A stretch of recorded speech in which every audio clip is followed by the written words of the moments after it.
बिस्मिल्लाहिर्रहमानिर्रहीम। अस्सलाम वालेकुम। माय नेम इज़ मोहम्मद नबी नाज़िम। ये मैथमेटिक्स टीचर।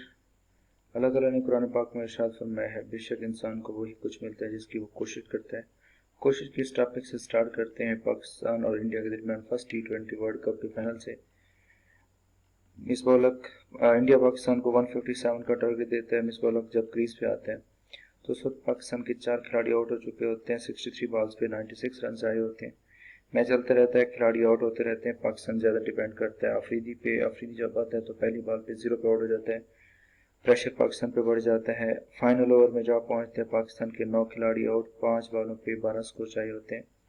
मिस बॉलर 5वीं बॉल पे छक्का लगाता है और पाकिस्तान को 4 बॉलों पे 6 स्कोर चाहिए होते हैं। मैच जीतना आसान होता है, ऐसा लग रहा होता है पाकिस्तान मैच जीत चुका होता है, लेकिन वहां पे मिस बॉलर की गलत शॉट की वजह से, प्रेशर ज़्यादा होने की वजह से मिस बॉलर गलत शॉट खेलते हैं और इस तरीके से मिस बॉलर कैच आउट हो जाते हैं और पाकिस्तान की वर्ल्ड कप हार जाते हैं। नेक्स्ट हमारे पास Asia cup Pakistan versus India जब बांग्लादेश में खेला जा रहा था। अगेन पाकिस्तान और इंडिया का मुकाबला होता है। आखिरी ओवर में पाकिस्तान को 6 बॉलों पे 10 स्कोर चाहिए होते हैं। पाकिस्तान के 8 खिलाड़ी आउट हो चुके होते हैं। पहली बॉल होती है तो अश्विन आता है। अश्विन जब बॉलिंग कराता है तो सईद अजमल पहली बॉल पे आउट हो जाता है और पाकिस्तान को 5 बॉलों पे 10 स्कोर चाहिए होते हैं। जुनैद खान आता है, सिंगल लेता है और उसके बाद अफरीदी आता है। यहाँ पर आके 4 बॉलों पे पाकिस्तान को 9 स्कोर चाहिए।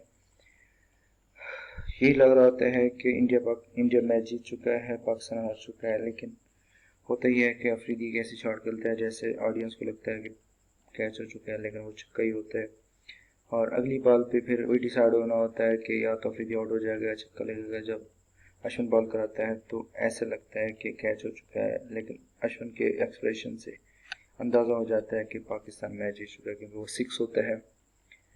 इन दो कहानियों को बताने का मकसद सिर्फ इतना ही है कि इसका हमारे एजुकेशन के साथ क्या ताल्लुक है। इन दोनों स्टोरीज का ताल्लुक ही है कि वो स्टूडेंट्स जो ये समझते हैं कि जो शुरू से अपने रन रेट को मैनेज नहीं करते। मैंने दोनों मैचेस का हवाला दिया। पहले T20 वर्ल्ड कप में पाकिस्तान शुरू से अपना रन रेट मैनेज नहीं कर पाता। जब मिस बॉल हक आता है तो वो फिर हमारी आखिरी उम्मीद बनता है और मुश्किल से मैच को जीत के करीब लेके आता है। लेकिन जब वो एंड पे आता है तो उसका साथ कोई नहीं दे रहा होता। आखिरी विकेट होती है, वो वन मैन आर्मी बना होता है। अगर शुरू से रन रेट मैनेज होता और पीछे 1-2 और खिलाड़ी होते तो 4 बॉलों पे 6 स्कोर बनाना कोई मुश्किल बात नहीं थी, लेकिन हमारे पास वक्त ही नहीं था, हमारे पास टाइम ही नहीं था, हमारे पास स्पोर्ट ही नहीं थी। सेम एज इट अक्सर स्टूडेंट ऐसा करते हैं कि वो अपने एग्जाम की तैयारी शुरू से नहीं करते, वो एंड पे आके करते हैं। जब एंड पे आके करते हैं, सुबह पेपर होता है, रात को तैयारी कर रहे होते हैं और फुल नाइट स्टडी जब करते हैं तो फिर वो आपकी लक पे है। डू और डाई कंडीशन होती है आपकी कि आपकी लक अच्छी है तो आपका 6 लग जाएगा, वर्ल्ड कप जीत जाएंगे। अगर आपकी लक अच्छी नहीं हो, बहुत प्रेशराइज हो चुके हैं और सामने से बॉल ऐसी आ गई और सामने से पेपर भी ऐसा आ गया, टीचर भी ऐसा आ गया जिसने पेपर ऐसा सेट कर दिया कि आप वो 6 नहीं लगा पाते और आप आउट हो जाते हैं, तो फिर आप फेल हो जाते हैं और वो फेलियर सारी जिंदगी याद रखा जाएगा। सेम एज इट इज अगर आप लकी हैं तो अफरीदी की तरह आखिरी 2 बॉलों पे आप कंसेक्टिव 2 छक्के लगा के आप एशिया कप के विनर बन जाते हैं। तो हमें डिसाइड करना है कि हमें रन रेट को डे 1 से मैनेज करना है। हमने ये डिसाइड करना है कि क्या हमें पहले दिन से पढ़ना है या फिर हमने ये सोचना है कि अभी तो पूरा साल पढ़ा है, एग्जाम आएंगे, देखेंगे, पढ़ेंगे तो हम पास हो जाएंगे। बस आपकी लक में है, पास हो सकते हैं। अगर आपकी हार्ड लक है, पेपर मुश्किल आ जाते हैं, पेपर से पहले आप बीमार हो जाते हैं, पेपर से पहले कोई और ख़तरनाक हालात हो जाते हैं, जिन डेज पे आप रिलाई कर रहे हैं वो डेज आपके खिलाफ ही जा सकते हैं। हम अपने टॉपिक की तरफ मूव करते हैं। FSC के सेकंड ईयर के लेक्चर की तरफ हम मूव कर रहे थे।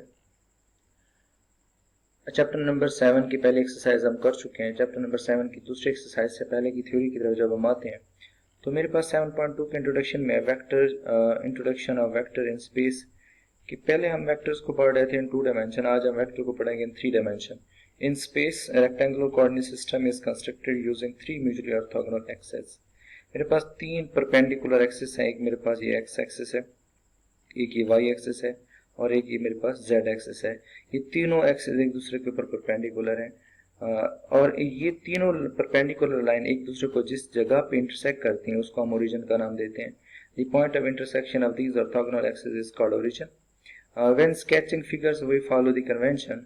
Positive X axis toward the reader, हम जब पढ़ रहे होते हैं तो ये वाला जो पॉजिटिव एक्स एक्सिस है ये मेरी तरफ ही है, जब आप भी पढ़ेंगे तो आपकी तरफ ही होगा, तो वो एक्सिस जो आपकी तरफ हो उसे पॉजिटिव एक्स एक्सिस कहते हैं। और the positive Y axis points toward the right, और जो राइट साइड पे है वो पॉजिटिव वाई एक्सिस है। The Z axis points upward, जो अपवर्ड होता है वो आपका जेड एक्सिस होता है। ये कन्वेंशन आपने याद रखने हैं। राइट हैंड रूल की तरफ आते हैं।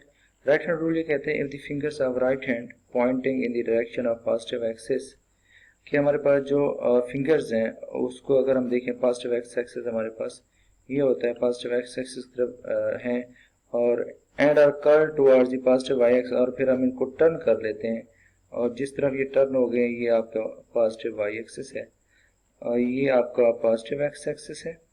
और ये वाली जो चीज़ है, जो थंब है जो यहाँ पे है, जो बिल्कुल परपेंडिकुलर है आपके पास, ये थंब की डायरेक्शन है, ये थंब की डायरेक्शन है, तो ये थंब जो है वो परपेंडिकुलर है आपके पास इन दोनों एक्सिस के। If the fingers of right hand pointing in the direction of positive x-axis and a curve towards the positive y-axis, then thumb will point in the direction of positive z-axis perpendicular to both x and y coordinate. The broken lines in the figure represents the negative x-axis. कि जो broken lines है आपके पास वो किसको represent करती हैं, वो negative x axis को रिप्रेजेंट करते हैं। This was right hand rule. Concept of vector in space, तो हमारे पास कि अगर वेक्टर स्पेस में हो तो उसको हम 3 डायमेंशन कहते हैं, आर क्यूब है फर्स्ट के, उसमें 3 पॉइंट्स होंगे हमारे पास, is called 3 dimensional space. Set of vector in R cube, the set of all order triples X Y Z, तो ये X Y Z actually X represent करता है along X axis, Y represent करता है along Y axis, और Z represent करता है along Z axis of real numbers together with the rule of addition and scalar multiplication is called vector in R cube. In 3 dimension हम इसको कहते हैं। Properties of vector in 3 dimension की अगर बात करें कि मेरे पास अगर 3 वेक्टर्स हैं किसी स्पेस के अंदर और 2 रियल नंबर्स हैं, तो पहली प्रॉपर्टी कम्यूटेटिव लॉ की, अगर आप u को v में ऐड करें या v को u में ऐड करें आंसर आपका सेम आएगा। फिर आपके पास एक एसोसिएटिव प्रॉपर्टी है। एसोसिएटिव प्रॉपर्टी कहती है कि अगर आपके पास 3 वेक्टर है, आप लास्ट 2 वेक्टर्स को ऐड करें, जो आंसर है उसको पहले वेक्टर में ऐड करें, तो यहाँ से इक्वेशन नंबर 1 आएगी, या फिर आप पहले 2 वेक्टर को ऐड करें, जो आंसर है उसको तीसरे में ऐड करें, तो इस तरीके से आपके पास दोनों इक्वेशन का आंसर सेम आएगा। Mean left hand side will be equal to right hand side, this is known as associative property. फिर है आपके पास कि अगर आपके पास कोई वेक्टर u है, आप उसको उसी u के नेगेटिव के साथ ऐड करें तो आपको एक नल वेक्टर मिलता है, और इसको कहते हैं इनवर्स फॉर वेक्टर एडिशन। फिर आपके पास है डिस्ट्रीब्यूटिव प्रॉपर्टी कि अगर आपके पास 2 वेक्टर्स ऐड हो रहे हैं और उनके साथ एक कांस्टेंट मल्टीप्लाई हो रहा है, तो एक कांस्टेंट जब इन दोनों के साथ इंडिविजुअली आके मल्टीप्लाई होते हैं, ए आके यू के साथ भी और बी के साथ भी डिस्ट्रीब्यूट हो जाता है, तो इसको हम कहते हैं डिस्ट्रीब्यूटिव प्रॉपर्टी। सबसे एंड पे very very important property, examination point of view से ऑब्जेक्टिव का बहुत इंपॉर्टेंट क्वेश्चन है। अक्सर हमें ये स्टेटमेंट दी जाती है, A into B vector U that is equal to A B into vector U, और नीचे 4 ऑप्शन पूछे गए होते हैं कि बताएं ये कौन सी प्रॉपर्टी है।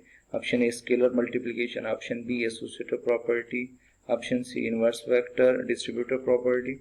तो इसमें अक्सर बच्चे जो होते हैं वो कंफ्यूज हो जाते हैं स्केलर प्रॉपर्टी और एसोसिएटिव प्रॉपर्टी के दरमियान, तो 90% बच्चे जो है ना एसोसिएटिव प्रॉपर्टी को टिक कर जाते हैं, जबकि ये आपके पास स्केलर प्रॉपर्टी है, ए और बी 2 स्केलर नंबर है और वो किसी एक वेक्टर से मल्टीप्लाई हो रहे हैं। एसोसिएटिव प्रॉपर्टी में तीनों वेक्टर्स होते हैं, जबकि स्केलर मल्टीप्लिकेशन में एक वेक्टर और 2 स्केलर्स हैं। नेक्स्ट है another notation for representation of vector. Here we introduce 3 special vectors जिनको हम कहते हैं I unit vector, J unit vector, K unit vector. I unit vector को हम रिप्रेजेंट करते हैं 1, 0, 0, J है 0, 1, 0 एंड K है 0, 0, 1 इन R क्यूब। ये जो I वेक्टर है ये अलॉन्ग X एक्सिस है आपके पास, और जो J वेक्टर है वो अलॉन्ग Y एक्सिस है, और जो K वेक्टर है वो अलॉन्ग Z एक्सिस है। ये बात हम जानते हैं कि X एक्सिस पे Y और Z कोऑर्डिनेट 0 होते हैं, तो जिस वजह से y भी 0 और z भी 0 है, जबकि y एक्सिस पे x 0 होता है और z 0 होता है, और z एक्सिस पे आपके पास x और y दोनों 0 होते हैं। ये वजह है i आपके पास 1, 0, 0, j आपके पास 0, 1, 0 और k आपके पास 0, 0, 1 है। ये तीनों 3 डायमेंशनल प्लेन में है। I, J and K are unit vector along x axis, y axis and z axis respectively. अब अगर I, J, K को हम यूनिट वेक्टर कह रहे हैं तो फिर I, J, K की यूनिट मैग्नीट्यूड होनी चाहिए, वो 1 के बराबर होनी चाहिए। I वेक्टर है, इसकी जब हम मैग्नीट्यूड लेते हैं x कोऑर्डिनेट का स्क्वायर प्लस y कोऑर्डिनेट का स्क्वायर प्लस z कोऑर्डिनेट का स्क्वायर, तो देता है 1 स्क्वायर प्लस 0 तो ये देता है 1, 1 का स्क्वायर 1 देता है। सेम एज इट इज जब हम j की मैग्नीट्यूड लेते हैं वो भी 1 देता है और k की मैग्नीट्यूड लेते हैं वो भी 1 देता है। Hence I, J and K are unit vectors. Next है distance between two points in space. अगर मेरे पास दो पॉइंट्स हैं, एक पॉइंट P1 है और एक पॉइंट P2 है। P1 के कोऑर्डिनेट्स हैं x1, y1, z1, P2 के कोऑर्डिनेट्स हैं x2, y2, z2। देन हम P1, P2 के दरमियान पोजीशन वेक्टर अगर फाइंड करें तो वो देता है OP2 माइनस OP1। लास्ट में जो पॉइंट आया वो पहले आएगा और जो पहले है वो बाद में आएगी, इस वजह से OP2 माइनस OP1 है। OP2 की value x2, y2, z2 minus OP1 की value x1, y1, z1। Subtract करते हैं देता है x2 minus x1, y2 minus y1 और z2 माइनस z1 ये देता है। तो इसकी जब हम मैग्नीट्यूड लेते हैं तो मैग्नीट्यूड लेने का तरीका है कि x कोऑर्डिनेट का स्क्वायर प्लस y कोऑर्डिनेट का स्क्वायर प्लस z कोऑर्डिनेट का स्क्वायर होल का स्क्वायर रूट करें। तो this is the distance between two points in 3 dimensional plane. Next है मेरे पास एक एग्जांपल जिसमें हमें एक वेक्टर दिया गया है v और दूसरा वेक्टर w दिया गया। हमने v और w का सम निकालना है। v प्लस w करेंगे, v की वैल्यू पुट करेंगे और w की वैल्यू पुट करेंगे। v और w की वैल्यू पुट करने के लिए हम पहला कोऑर्डिनेट पहले के साथ ऐड करेंगे, दूसरा दूसरे के साथ ऐड करेंगे, तीसरा तीसरे के साथ ऐड करेंगे। 2 माइनस 1 हो जाएगा, 1 देगा और 1 प्लस 4 5 देगा, 3 प्लस 0 आपको 3 देगा। This is addition of two vectors. Next हमारे पास एग्जांपल नंबर 1 का सेकंड पार्ट है। हमारे पास वेक्टर v दिया गया था, w दिया गया था। हमने इन दोनों को सब्ट्रैक्ट करना है, v माइनस w। v की वैल्यू है 2 1 3 माइनस w की वैल्यू है माइनस 1 4 0। सब्ट्रैक्ट करेंगे 2 माइनस माइनस प्लस 1 हो जाएगा, 2 प्लस 1 और 1 माइनस 4 हो जाएगा और 3 माइनस 0 आपके पास ये आ जाएगा। तो 2 प्लस 1 3, 1 माइनस 4 माइनस 3, 3 माइनस 0 0 आपको ये देता है। और ये 3 minus 3 this is required vector. फिर हमने फाइंड करना है 2w, this is the scalar multiplication. 2 ऐसे रहेगा, w की वैल्यू माइनस 1 4 0 और ये 2 अंदर हर एक एलिमेंट के साथ मल्टीप्लाई होगा माइनस 2 8 0। ये आपका आंसर है। नेक्स्ट हमारे पास एग्जांपल नंबर 1 7.2 का पार्ट 4 है। हमने फाइंड करना है v माइनस 2w। v की वैल्यू पुट करेंगे माइनस 2 एज w की वैल्यू पुट करेंगे। ये w अंदर जाके हर एलिमेंट से मल्टीप्लाई होगा, माइनस 2 8 एंड 0 देगा।